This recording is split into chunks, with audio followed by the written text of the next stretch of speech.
Everyone in the world knows that a lot has been happening in Hollywood in the last few weeks. Sony completely scrapped everything of Kevin Spacey from their Oscar hopeful All the Money in the World. One of the most successful producers when it comes to Oscar campaigning, Harvey Weinstein, has completely ruined his reputation. So, in light of women finally getting the full respect they deserve, let's talk about the Best Actress race and how the changing landscape of Hollywood will affect it. Now, this is one of the best years that there's been in the Best Actress race in a while. It reminds me of the year that Helen Mirren won for The Queen, taking down like Judi Dench for Notes on a Scandal, Penelope Cruz for Voltaire, Kate Winslet for Eternal Sunshine of the Spotless Mind, and Meryl Streep for Devil Wears Prada. Like, it's an embarrassment of riches. And the Oscar goes to Helen Mirren in The Queen. So you've got about 9 women competing for Best Actress this year, and I would say that it would be Emma Stone for Battle of the Sexes, Annette Bening for Film Stars Don't Die in Liverpool, Judi Dench in Victoria and Abdul, Jessica Chastain in Molly's Game, Sally Hawkins, The Shape of Water, Frances McDormand, 3 Billboards Outside Ebbing, Missouri, Margot Robbie, I, Tonya, Meryl Streep, The Post, and Saoirse Ronan in Lady Bird. Had Battle of the Sexes taken more with audiences and critics, I think that Emma Stone would be a lock here, but she also won last year, so I think people aren't as quick to reward her. The press release. Oh, yes. It says here that you're offering the men's winner $12,000 and $1,500 to the women's. Those are the terms. Well, they sold the exact same amount of tickets to the women's final today as the men's. Isn't that right, Jack? Same sales, same prize money makes sense to me. I loved that movie, and I love what she and Billie Jean King have been doing with their appearances, but it's looking like the buzz just isn't there for her. Now, don't get me wrong, I love women, in the bedroom and in the kitchen. Keep talking, Bobby. The more nonsense you spell, the worse it's gonna be when you lose. A film starring Judi Dench has been making the festival rounds called Victoria and Abdul. Have we finished? I just don't think that the movie has the buzz or the critical praise similar to Battle of the Sexes to really carry her to a nomination compared to some of these actresses that I'm going to mention later. Jessica Chastain is in another great movie and giving another great performance this year that she might not get nominated for in Molly's Game. I'm Molly Bloom. Do you know about me? Which is Aaron Sorkin's directorial debut. I've heard she's great in it. I still haven't seen it, but it looks like she's like on the fringes. I'll tell them everything they want to know about me.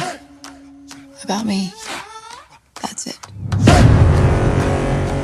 Unfortunately, the online consensus is that for Annette Bening, one of my favorite actresses who is always getting snubbed, did not get nominated last year for 20th Century Women. It's a crime. It looks like she is on the fringes again for her movie Film Stars Don't Die in Liverpool, which she stars in as Gloria Graham, an aging actress, famous actress out of Hollywood, who falls in love with a younger guy. You're the next door guy, right? Which makes you the girl next door. I need a partner for my dance class. If I make you a drink, you come into my room and hustle with me. If you fix me a drink, I'll come in and clean your bathroom. Now, there's about 5 women that are really competing for this thing, and they are Saoirse Ronan, Sally Hawkins, Frances McDormand, Margot Robbie, and Meryl Streep. So no one has seen The Post yet. The trailer just came out like last week, but Meryl Streep always gets nominated. She's been nominated 20 times. But in this movie, she is playing Kay Graham, who is the first female newspaper publisher. And it's about she and Tom Hanks' character, who is the editor, and how they published the Pentagon Papers against the government's wishes. Do you have the papers? Not yet.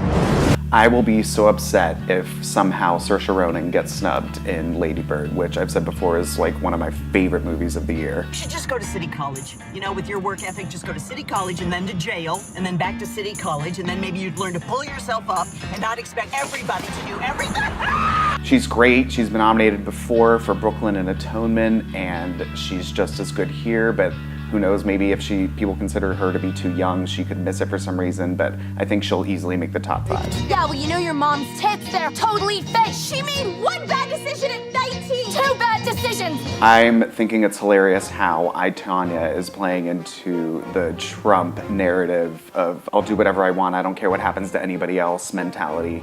There's no such thing as truth. Everyone has their own truth. But she has played all of her cards right to get this nomination. She was in a movie that people considered her to be the best part of that made over $1 billion despite bad reviews, Suicide Squad.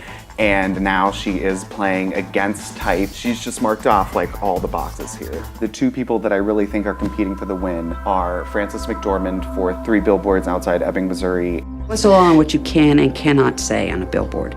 I assume you can't say nothing defamatory and you can't say fuck, piss, or cunt, that right? And Sally Hawkins for The Shape of Water.